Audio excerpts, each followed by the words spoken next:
Sa pikas nga bahin sa Maygala State Witness nga si Roberto Bernardo ni Angkon nga personal nga nag-deliver kini og 250 million pesos nga commitment fee nga portion matud pa sa bayad sa mga government projects ngadto ni kanhi Senador Ramon Bong Revilla Jr. Straight to the point. Ano sa nagpagtagad na butaga mahigala sa atong pagaban-uban nining atong tulumanon ug inyong tulumanon.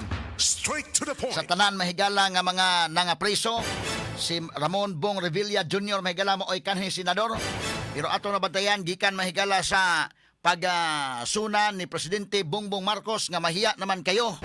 Labot sa flood control projects, wa pagyod mahigala incumbent congressman og senador nga napreso. Straight to the Ang point. pagtagad lubutaga sab sa atong pagaban-uban nining atong tulumanon ug inyong tulumanon. Straight to Pero the si Bong point. Revilla, dili naman na incumbent. Kamo na yung mahigalay na balhog sa bilangguan. Napoy mga nagduda nga kini mga Revilla mahigala dunay threat ni sa mga Rimulya diha po mahigala sa may Cavite.